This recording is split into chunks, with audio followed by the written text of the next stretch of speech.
Good evening. We're here today with Dr. Johannes Godfrey from Eritrea, who is one of the leading forces in finding a cure to this chaotic zombie outbreak that we have in this country. Johan is also an expert in the field of political science, and we are anticipating learning about the challenges that this new state faces in the face of environmental, economic, and political threats. Welcome to the program, Dr. Godfrey. Thank you. It's great to be here. So, Dr. Godfrey, not many people know where Eritrea is in the world. So, could you explain that to us and tell us a little bit about Eritrea's whereabouts? Sure thing. Eritrea is in Africa, East Africa. It's on the Horn. It's north of Somalia, south of Sudan, and east of Ethiopia. So we know that Eritrea is a new country that was only formed in 1991. How do you think that Eritrea's newly found independence has affected surrounding countries like Sudan and Ethiopia? Well, Ethiopia hasn't really been too much affected, except that they are thoroughly pissed that they don't have us. Understandable. But Somalia and Sudan have grown quite turbulent in recent years, and we have been supporting their actions through weapons and manpower. Mm-hmm. And what are some of the internal threats that the country of Eritrea faces?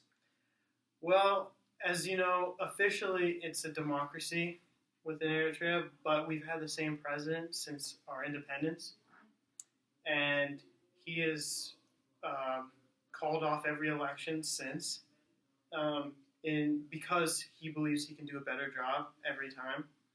So it's kind of turned into a small dictatorship. And how do you feel about that? I think it's very unjust, and that one man can't decide a whole country's fate. Mm-hmm. Does that kind of mirror the beliefs of the general public in Eritrea? Yes, but it'd be very hard to find anyone who would admit it for fear of death or imprisonment. Is there any other additional external threats that Eritrea is facing right now? You spoke a little bit about Ethiopia. Well, yes.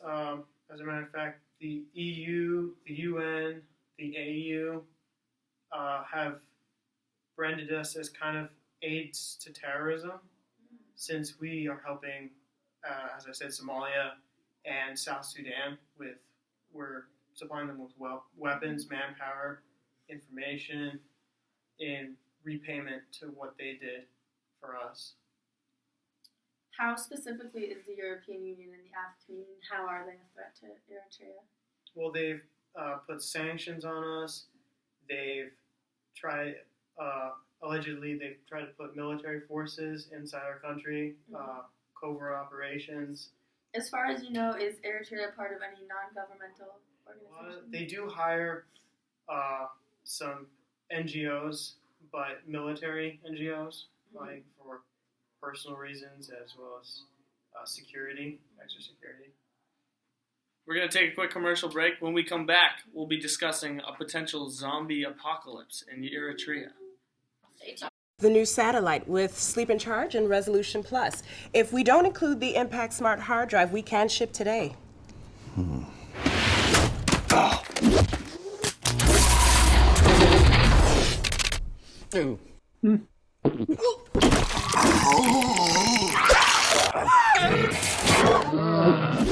No. That satellite has to have an Impact Smart hard drive. The all-new Toshiba Satellite series. We thought of everything.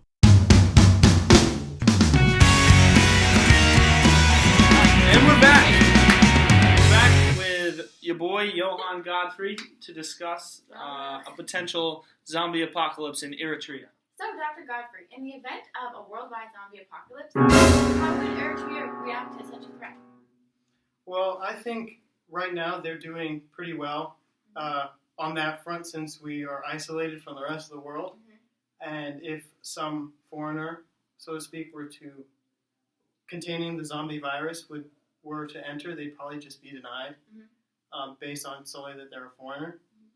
And also, since a majority of our population has to join the military right after, once they turn 18, we're all trained, and the government has no problem killing civilians.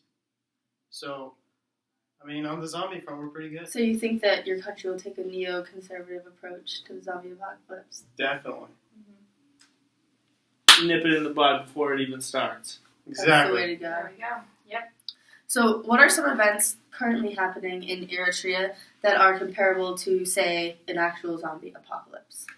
Well, since we have a huge amount of poverty in our country, there's tons of illnesses and diseases. So a lot of people are already dying from viruses, not necessarily zombie viruses, but so that's really big there right now. And we have governmental corruption, the government trying to survive and having that high lifestyle and leaving everyone else in the dirt. Going back to the illnesses and the pandemic that Eritrea is facing, is the government acknowledging the illness that is going on, or are they kind of trying to sweep it under the rug and pretend it's not there? They are sweeping it under the rug and stomping on it. Wow. Mm-hmm.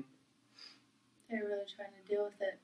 Well, not really. No. They're not. Not at all. They are not dealing with it. One more question for you, Dr. Godfrey. What kind of changes would you like to see in Eritrea in the coming future? Well, I'd love to see our current president step down and I would want us to have real elections and have our constitution stay the same for more than 2 years at a time. Some consistency. Yeah. Government transparency and globalization are very important in today's world. They're key. All right. Fingers crossed for Eritrea's Well, that's a wrap. Yep. Good having you, bud. Good to be here. Saying this is all we have. Signing off, this is Lucian Soloway. Sky Fournier. Dr. Godfrey. And Ellie Burbank. Have a good night. Woo! Wait,